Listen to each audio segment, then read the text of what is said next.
Será que o coronavírus tem alguma relação com os eventos mencionados no livro do Apocalipse? Será que o coronavírus é o começo da grande tribulação?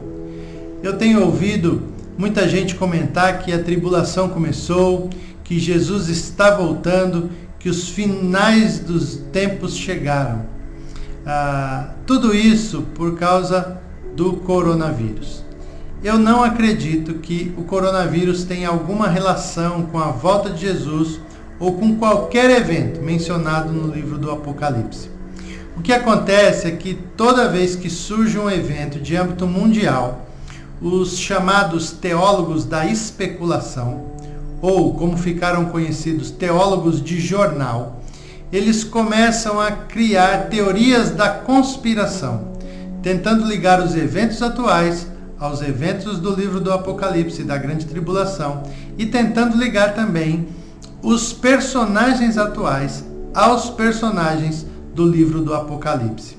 E eles fazem isso a partir de dezenas de recortes de jornal. Por isso que eles ficaram conhecidos como teólogos de jornal.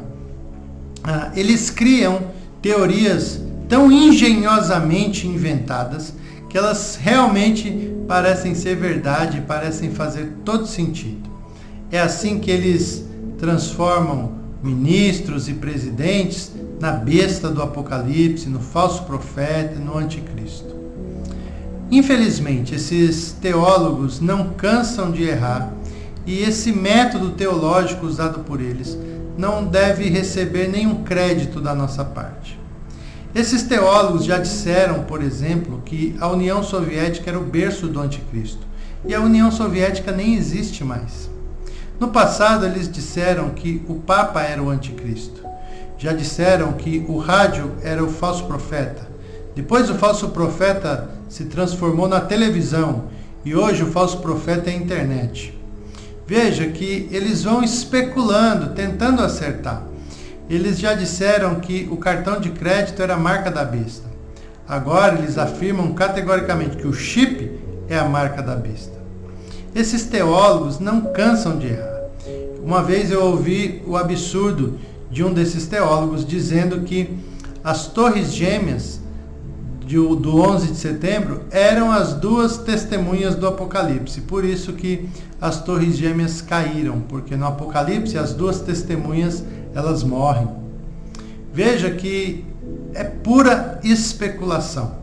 Mas essa especulação deles, ela é tão engenhosamente inventada, ela é tão bem criada, que quando alguém assiste ou ouve esses teólogos falando, ele fica impressionado e acaba concordando com eles.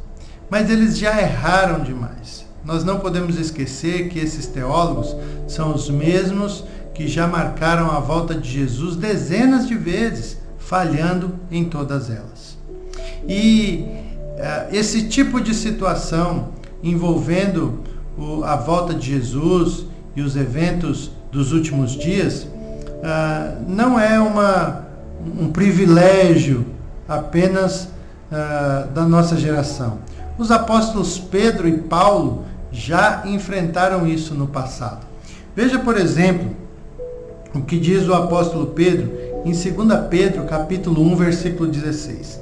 De fato, não seguimos fábulas engenhosamente inventadas, quando lhes falamos a respeito do poder e da vinda do nosso Senhor Jesus Cristo. Pedro diz que esse tipo de teorias são fábulas engenhosamente inventadas.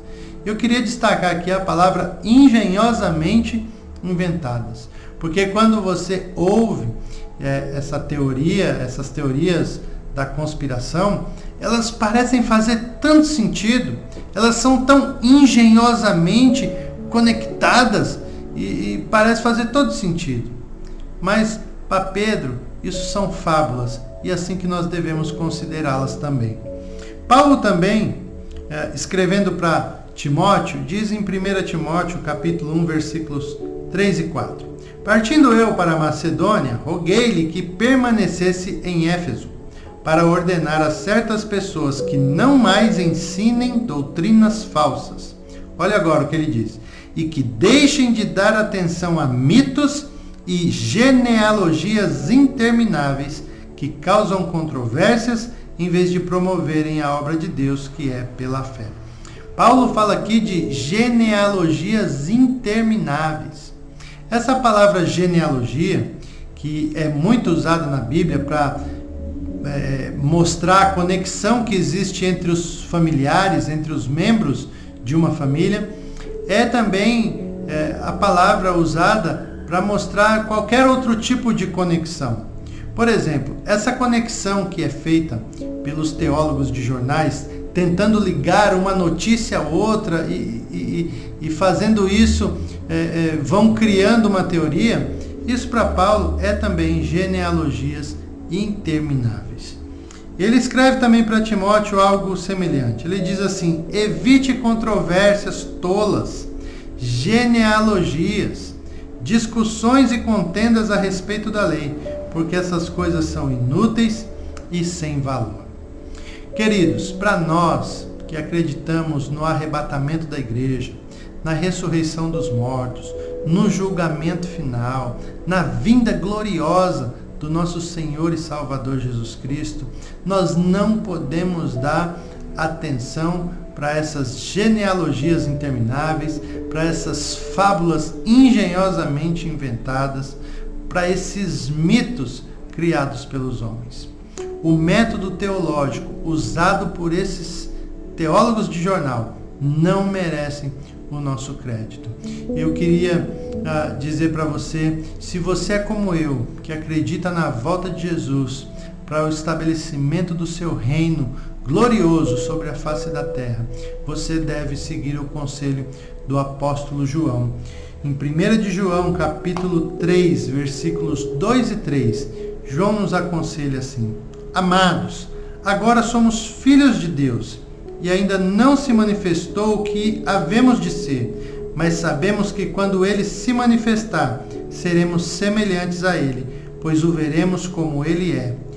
Todo aquele que nele tem esta esperança, purifica-se a si mesmo, assim como ele é puro. Deixe de dar ouvidos a esses mitos, a essas teorias, a essas genealogias, e preocupe-se em purificar-se a si mesmo, para que quando nosso Senhor se manifestar do céu, possamos ser encontrados nele em perfeita paz, em comunhão. Que Deus te abençoe, um grande abraço, fique na paz.